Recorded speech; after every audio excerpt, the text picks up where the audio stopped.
Thank you for tuning in to my YouTube channel. This is Fanflower here. It's Monday afternoon in the city of Chicago. It's a little breezy for the month of July, but we okay. Today I have a guest with me. This will be Mrs. Militant Lady X.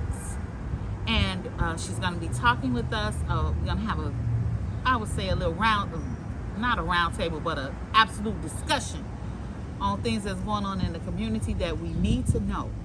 And ranging from probate, talking a little education, talking a little immigration, and just gonna touch on that just a little bit.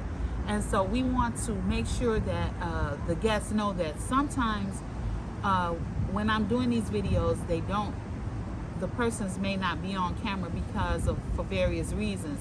And sometimes they just want to get their point across, and they don't want to draw attention or whatever the case may be. They just want their voice to be able to speak to what it is their concerns are. So we're going to have a guest with us, Miss Lady X, but she will not be on camera today. She will be giving her perspective though.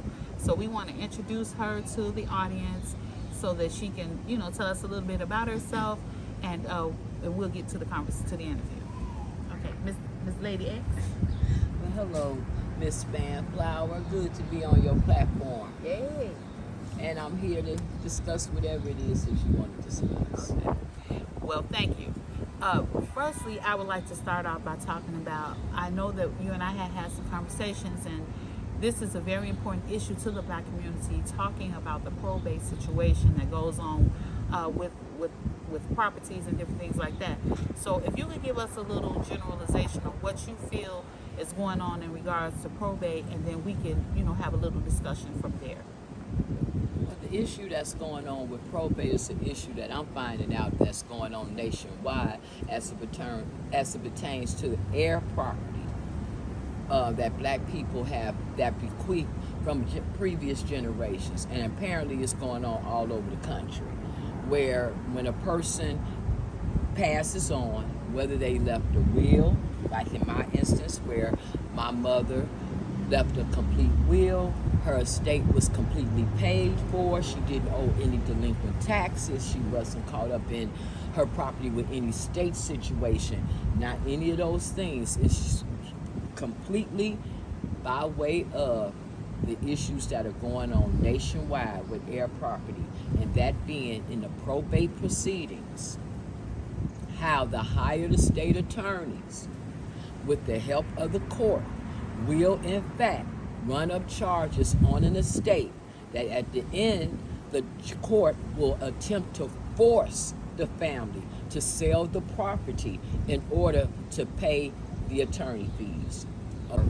If it's in probate, you can call it bequeath property or heir property, where it's not necessarily in probate, but it's property, real estate, land that has been passed down from generations to generations, and Black people's property, they in fact are being targeted. Well, let me say, when we had first talked about this situation, I was really surprised by it. I had heard of probate before, but I have never had the experience of having to deal with probate court before. Now, certain members of my family have had to do that, but it was under different circumstances. But if there's a situation where people's properties have to go automatically through probate, whether there's a will or not, or is this just something that happens if there's a dispute on a property? I'm not exactly clear about how that works. Well, in the state of Illinois, the rule is, even if there's a will, even if there's no debt on the estate, the law of Illinois is, if real estate is a part of that estate, it has to go into probate. And some things you may pull up might say if the estate is more than $100,000, then it has to go into probate. Well, we all know if a person has real estate, of course it's going to be more than $100,000. Exactly. So that's how they get you into probate. But the main thing that I want your audience to know, especially if you're in Cook County, Chicago, Cook County, that the way that they're able to pull it off is because there are no stenographers in these proceedings. So now you have a situation where the law is demanding you to bring your real estate into this court proceeding, but there's no official record as to how this property is being handled.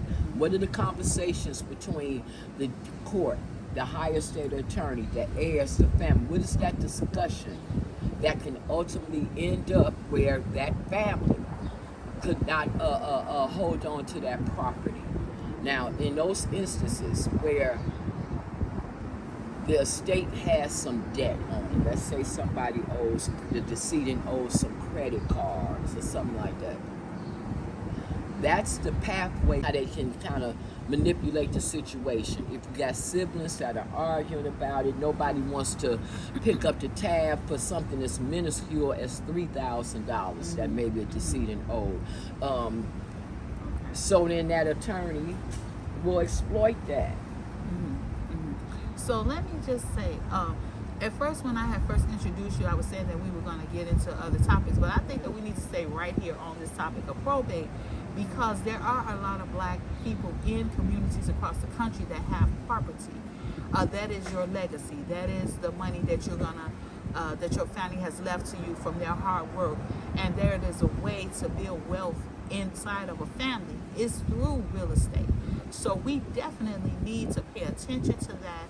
And in these communities, like I said, they fund everything with these properties, from schools to police. I mean, like, it's so much that goes into the taxes from these properties that the black people own in these communities. So we don't want them to be fleeced on their property taxes and paying for this and that. And then when they get ready to pass their legacy down to their family members, they can't get it because there's an underlying issue or some kind of shady dealings going on. So I think this is something that we really need to pay attention to, and that we need to be aware of. And now I know that they have it where, you know, you got to get a land trust, you need to do all these type of different machinations that may take the place of what a will used to take the place of. So I have to look a little bit more and dig more into that. But if you want to speak to that, we certainly can, because I think that a lot of times it takes a lifetime to pay off a house or to have a house. That's one of the largest purchases that you can make, aside from a car, for you or for your family. And so once the person has made that, taken that step to pay for something like that, because there is no debt on your property, is that correct? Correct. Yeah. So if once that person takes the time to pay off that debt, and then they have to wrangle with someone or wrangle with an institution to try to get what's lawfully theirs, that's a problem. So I think that though these types of issues are issues that are important to communities just in general, and especially black communities, because as I said before, a lot of us sometimes are uninformed. Okay, thank you. We want to continue along with our conversation with Militant Lady X, Miss Militant Lady X, excuse me. I would like to know if you could share with the audience, what do you feel are some of the changes that need to be made or could be made in the court system to accommodate legacy properties that's for black people? Let's just say that. Well, I think one thing that we need to chime in on is the fact of the no stenographers. You cannot get any justice in a court without an official record. So that's something that you need to be conscious of. When you go into court proceedings, you want to know how is the situation being recorded. Is it an audio recording? Is it an actual stenographer? Where's that official record? So that in any event that you have to fight the situation, you have a record of what actually happened. So it's very important to know about that.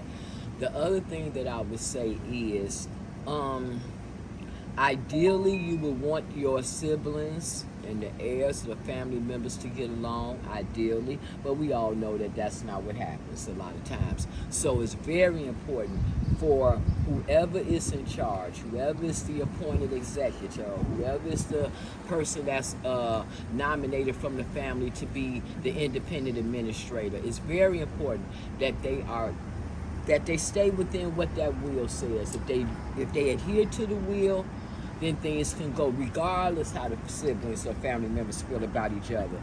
The will is the legal instrument that's supposed to guide the process.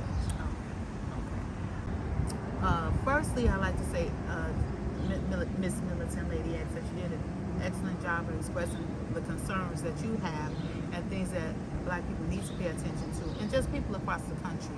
Also, I did read several stories. They're saying that they're having these types of difficulties all over the country, and the videographer, who is also my research assistant, has lots of information on in that regard too. So why don't you tell us about another situation that's going on, and we can compare the two. Not even compare, but we can contrast the two to see if there's Research anything else. assistant. Now, but a 93-year-old woman, Black woman, who has had to take up the protection of her neighbors and the people around her, her neighbors that are left, because her property sits in the middle of a new development for either an apartment complex or some sort of shopping complex or something that's going to encompass her lot. But she owns the property and she refuses to sell it, and the property investors have been going above and beyond to terrorize her, to get her off of her property, taking her back and forth to court. They're leaving trash in her front yard. They're knocking at her windows, messing with her doors. They're basically making her feel unsafe enough to have to sell her property, but she's held very strongly on not selling it. The entire issue being that everything else around her property is going to end up being demolished because it's all been bought. She's the one house that's left that hasn't been, purchased.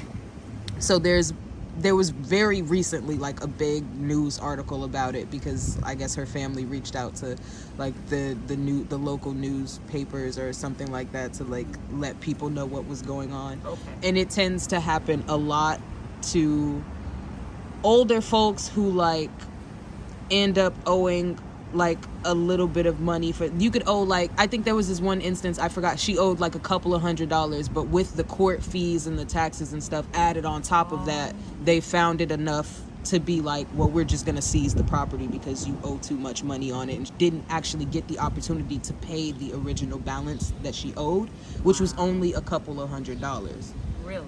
Now, is this situation with the fees and things from the courts, is that something that you've been dealing with, Ms. Militant, Lady X? Well, that's the way, that's the way that they can force the sale of the property, especially when the debt either is non-existent or in the example that your videographer gave, where the debt is very low. It's the running of the tab of the attorney fees, and they run that tab because they know the history of that property. Whether that property is paid for, they're going to run the tab on their property. It's almost like a guaranteed cash cow. The instance that you were referring to, I know of a similar instance of a 93-year-old in the part of the name of the place is Hilton Head, and it's about 150 acres, I think it's 43 acres of land have been in their family for over 150 years. And the issue is that they're saying now, after all this time, that her back porch is over the city, over a property line.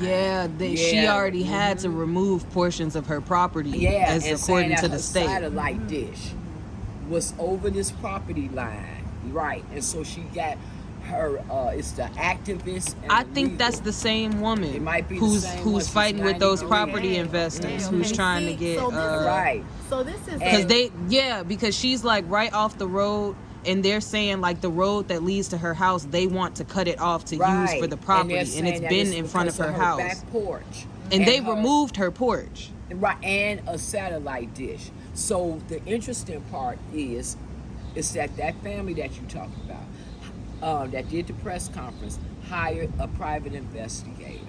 Because they hired the private investigator to find out how could it be after all these years that suddenly it's a problem with their property line. So the investor, it was a white guy, real rugged look guy. He said that when he looked into it, that he found that no, it wasn't over the property lines or whatever. He said, but the more interesting thing that he learned in his investigation, that this was a situation with air property that was going on all over the country, that black people were actually being targeted for air property. Yes, and you have to see, what we lose sight of is that, let's say, for example, your daughter. This is the first generation of black people that are born that are not under any type of legal system. Okay. Okay. I think a lot of times we lose sight of that. Yes. So with that being said, because white people always step ahead of us in what they do. So with that being said, you start seeing this infiltration of black people that's receiving paid off property. So the only thing that city is making off of it is just the property taxes. Okay. I'm gonna come into your neighborhood, push you out because that building that's paid for, I want that fresh new $400,000 for it. Okay. I don't want you to be able to just sit here and chill. Because when you do that, if you allow me to do that, now here comes my two children who are under no legal system to stop them. Okay. The sky is the limit to what you can do. Now I'm gonna block you, next generation, by messing with this real estate that you're gonna get, by stopping that generational wealth. Okay. Because most of us don't have stocks. Most of us don't have bonds. But we got we that- don't, we got but that we do property. have property. We got that Because property. coming out of slavery, you had people that bought land, built houses on their land, built houses with. They were about that. Yes. They were about that. That's why so many of us do in fact inherit paid off property. It's very few people in our age bracket, 50 and older, that when our parents die, there's no property. Well- That's rare. It happens, but it's rare. Okay. Well, what we want It's to do rare. is, we're going to have to continue this conversation because it's a very, very important one to the communities. And I like to let my guests have the time to talk and express what they're on here for. Because this is what this channel is for, is to air out things in our community that we actually need to know. These are things that we need to know. Anything concerning our education, our economics, our legal system, all of those things we need to know. So I appreciate Miss Lady X, Militant Lady X, coming on and making her statements. Was there anything that you wanted to say in closing? And thank you for your input too, videographer. Was there anything else you wanted to say in closing, Miss Militant Lady X? And we just have to watch the court. See, we got to watch the court. You know, they have us believing as black people that the only courts we need to pay attention to is criminal court. What's Absolutely. happening in criminal court? Who's Absolutely. getting shot down? But the reality is the majority of us don't go into criminal court. That's right. The reality is the majority of us will go into civil court for one Absolutely. reason or the other, be it Absolutely. probate, child support, divorce, traffic tickets. All those Absolutely. are civil proceedings. Absolutely. But we need to be mindful of, like what we're seeing in probate, they're getting us economically. They're getting us economically. It's in civil court where they can take your real estate. It's in civil court where they can make you pay money that you don't owe. It's civil court where they can stop you from getting money that you're owed. Civil court is the economic setback Yes. that this new generation that's supposed to be free to do whatever they want to do and should be able to reap the benefits of generational wealth by way of real estate. This is the plug. Hey. Well, So look. watch the courts. That's what I say. Well, you watch heard the it court. here first, and we definitely are going to take heed of that. We're going to table this conversation for right now, but we're definitely going to get back on it again, and we're going to follow up with Miss Militant Lady X to see what happened with her case, and then she'll give us more insight on what's happening within the courts and on the probate situation. So we're sorry we didn't get a chance to talk about anything else, but this conversation was so riveting, I felt like it needed to be the whole segment. So thank you so much for tuning in, and we'll have more conversations like this on the channel. Thank you. Have a great evening.